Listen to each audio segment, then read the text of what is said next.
Today, in this beautiful place created by the Queen of Austria, we have gathered here to perform the Puja to the Sahastrara.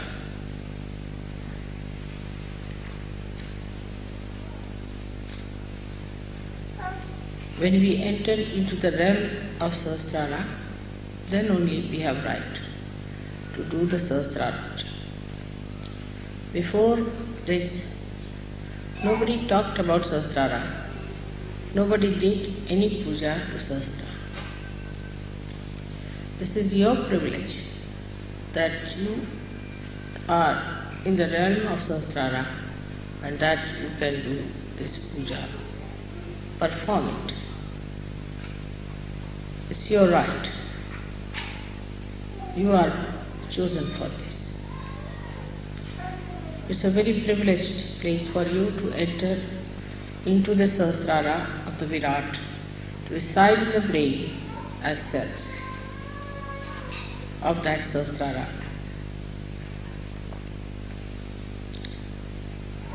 Let us see what is the quality of the cells of Sahastrara.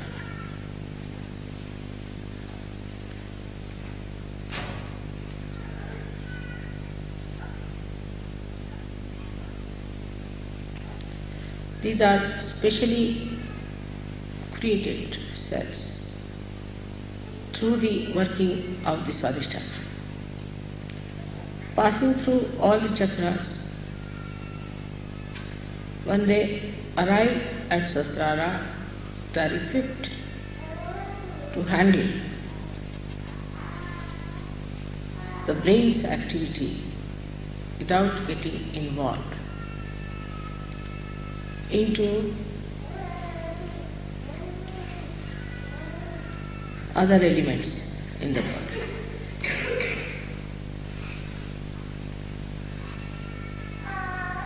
In the same way, the Sahajogis are not to be involved with the other cells, human beings, of the body of this universe.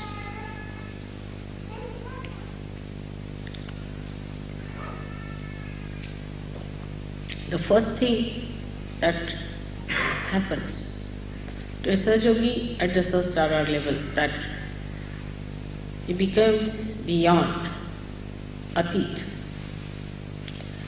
So many things he transcends. Kalatit, he goes beyond time. Time is his slave. If you have to go somewhere, then suddenly you discover that everything is working about the same time when you are able to do it. Like you are, say, to catch a train, and you arrive late at the station, you find the train is late for you. Things work out in such a way that you feel they are all acting for your complete convenience. So you go beyond time, kala. Then you go beyond dharma. Dharma means dharma becomes part and parcel of your being. Nobody has to tell you, you do this or you do that. You just don't do it. Whatever you have to do it, you do it.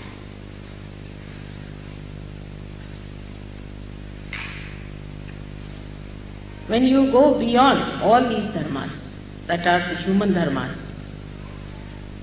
is that his attention gets attracted either with lust, greed, at something, and then he cannot pull out his attention. But now the attention becomes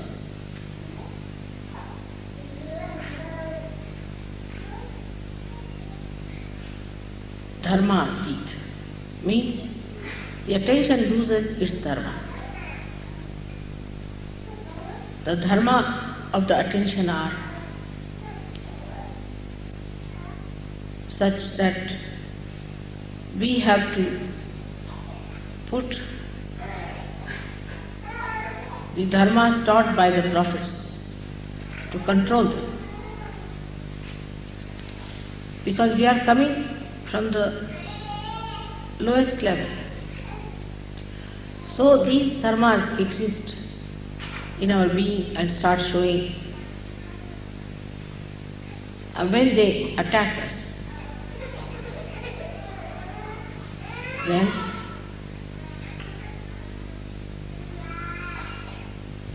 we have to have some measures to control it. So we build up our dharmas, our rules and regulations, and control them, the dharmas which have come to us from lower conditions. This is the greatness of human beings, that they have made their own dharmas established on top of the lower dharmas. Like carbon has, say, 4 valencies. It has to be in 4 valencies. It acts according to the 4 valencies. It cannot make it 6. But human beings can make those valencies established which are supposed to be representing the human dharma, the manav dharma. But with the Sahastrara ascent, the attention loses that quality. Means you don't have need, there's no need to put dharmas, restrictions upon yourself. You don't have to discipline, but you get disciplined automatically. That is the first sign of a person who is belonging to Nirmal religion. That is pure. Attention doesn't get attached or attacked by anything whatsoever. It is so pure. Like the lotus leaf, the water doesn't stay on it. So you become kalatit, you become dharmatit, you become gunatit. Means the 3 moods in which you are born, left, right and center, you go beyond. The left one is the one by which you have emotional attachments of your attention. The second one is the physical and the mental attachments. And the third one, the attachment to the dharma. Attachment to be righteous and making others righteous, of disciplining others and disciplining yourself, which is the sattvika, where a person tries to control all his enemies of lust, anger, pride, vanity, attachments, and greed. All these restrictions on the attention get lost, and you become a free person of complete wisdom. Your attention itself becomes dharmic. So you lose all your gunas and you become sadgunis, means virtuous, but not by discipline, but spontaneously. You become righteous spontaneously. Sometimes such people puzzle you, like Christ took a hunter in his hand and beat people who were selling things in the presence of God, in the sense in front of the temples. According to laws, we should not have temple. But this temple is a temple of a gunati, and such a temple is a spontaneous happening, which is not to be analyzed, has to happen. The temper of the Devi on the Rakshasas, the killing of the Rakshasas, Krishna's samharas. Krishna is telling Arjuna that you have to kill all these people. They are all dead already.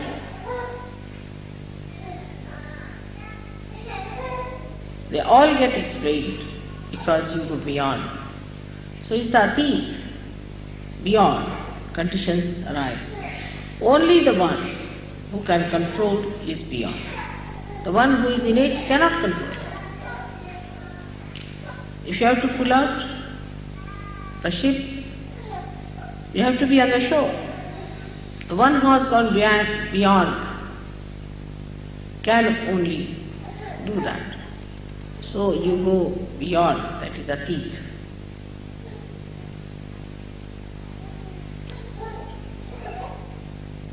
But when it comes to the knowledge,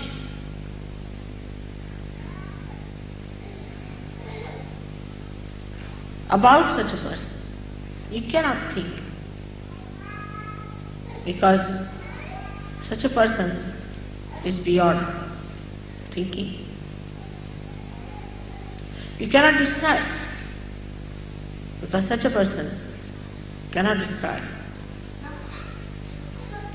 You cannot say why Socrates agreed to take the poison. Why Christ agreed to get crucified. That's beyond human comprehension. That's how you behave beyond human comprehension, and you are not to take certificates from human beings. Your certificates come from God Almighty and not from these human beings who are at a lower level. It would be like a dog writing about human beings.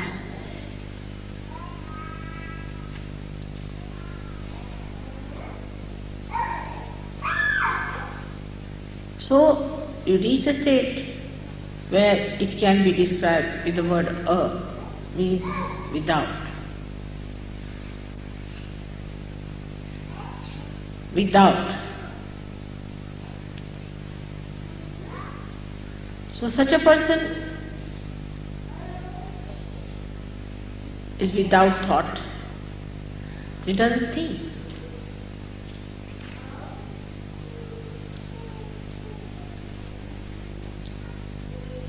Such a person is without greed.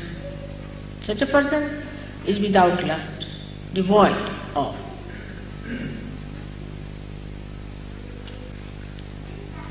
Such a person is said to be ashamed, out of which nothing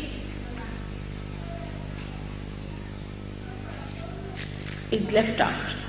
Like when you want to make a vacuum, you go on creating the vacuum, reach any point, but the vacuum cannot be complete because it reaches a point all the time where you find some part of it has to be remained. You cannot have a complete vacuum. But such a person has a complete vacuum. Vacuum of all the negative, aggressive qualities. Doesn't exist. Complete.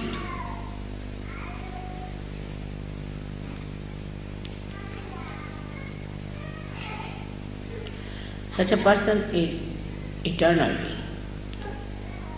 Nobody can kill. Nobody can harm. Nobody can hurt. The anger of anyone or respect of anyone does not touch such a person. He is not disturbed by insults or non-insults. He is not related by praises.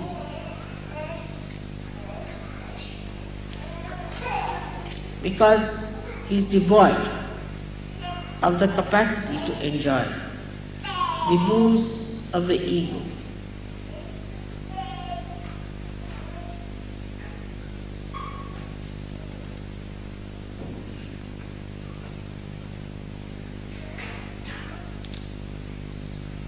So the third state where he reaches, he gets the blessing of the word ni, ni. Ni is the first word of my name. But in Sanskrit, when you combine it with mala, then it becomes nirmala. But the word is ni. Ni which shakes little. Ni. That means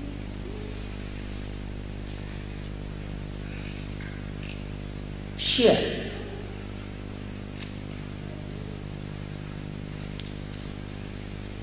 Or when a R is added to it. But the first ni means without, devoid, and nira means sheer.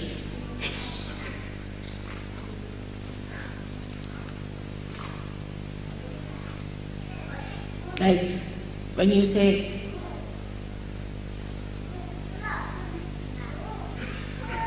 Nirananda, Niran, sheer Atma, sheer joy, Kevala, the only, there's nothing but joy. But this word is used, Nira, or ni, used in two forms as I told you. One for saying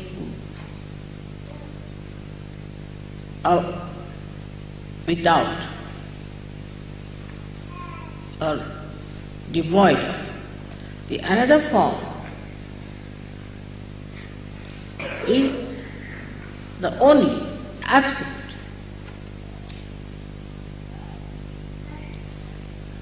The absolute. So here the joy becomes nirana, absolute joy. Nothing but joy. Complete freedom. So you have all kinds of joys. As I told you before, you have Swananda, the joy of the spirit. Then you have got Brahmananda, the joy of well-being. You have got Leelananda or Krishnananda, where you have the joy of the play.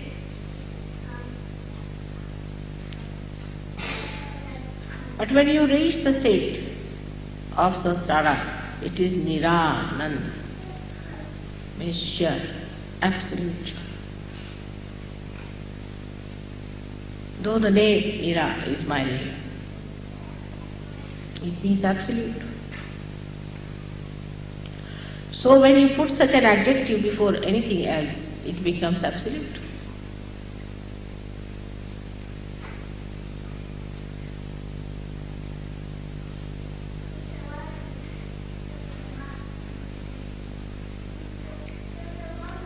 Thus you become absolute.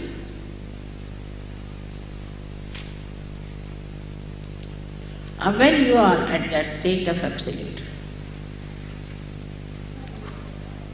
then there is no place for anything else to be there but yourself.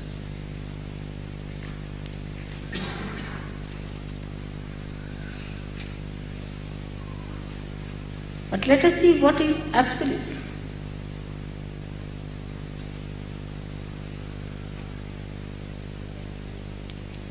That means it is not relative. It has no relative quality. Absolute cannot be compared. Atulaniya, it cannot be. It cannot be related to anything. It is absolute.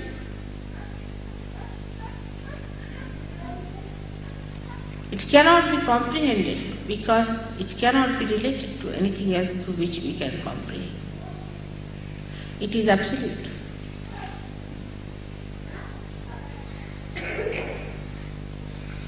Whatever way you try to know it, you go away from absolute.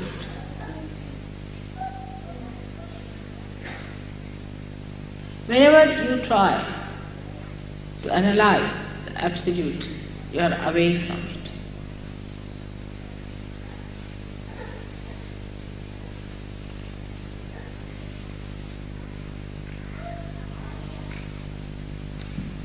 So this is what at Sahastrara you get Nirānanda.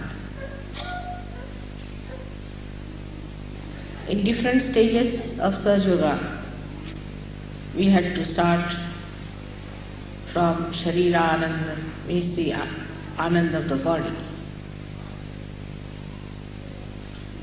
Manasa Ananda, the joy of the Manasa, the sight.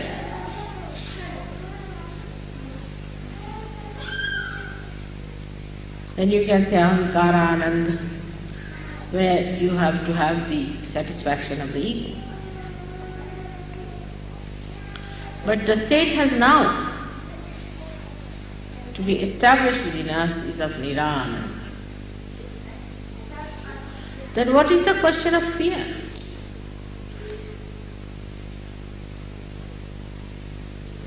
What is the question of talking about it? You cannot talk. Because how will you relate it? I cannot say it is like this, it is like that. There are no words for absolute to discover. Only by negation, not this, not this, not this, what remains is absolute.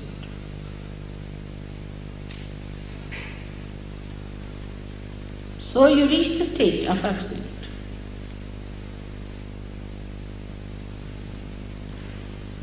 And that is the stage a complete communication is established.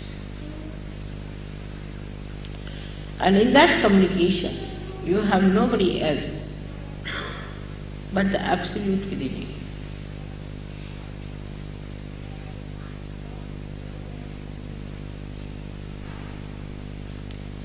That is the Sahastrara Puja you are here. That is the level to which you should aspire. That should be the ascent which should be established within ourselves. We don't have to go to Himalayas. We don't have to do anything drastic. Remaining in this world, we have to become the absolute, the only, Kevalam.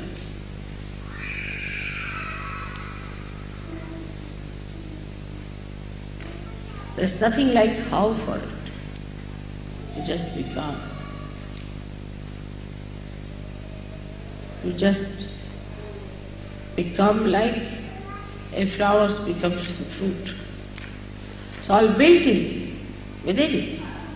Allow it to work out. Just by surrendering, you become.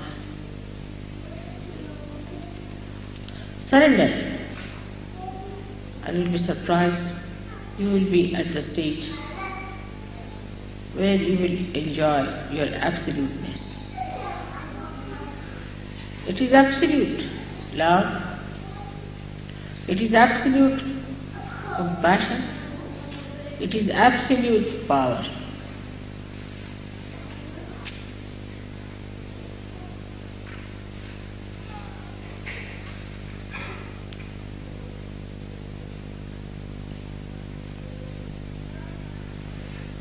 The words stop. The description stops. You just become the absolute. I feel your absoluteness through it, with that oneness. If somebody is not with you, you don't worry. There is no company needed. You are alone, enjoying the absolute.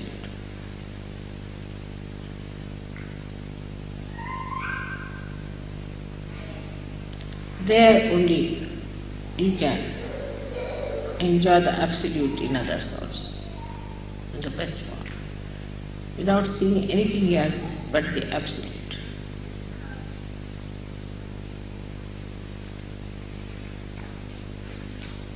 May God bless you.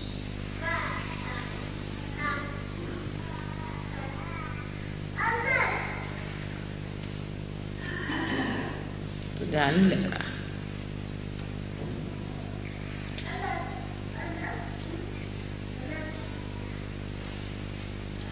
इस time पूजा करो मैं। I'm just in jhana, I don't know how to get up.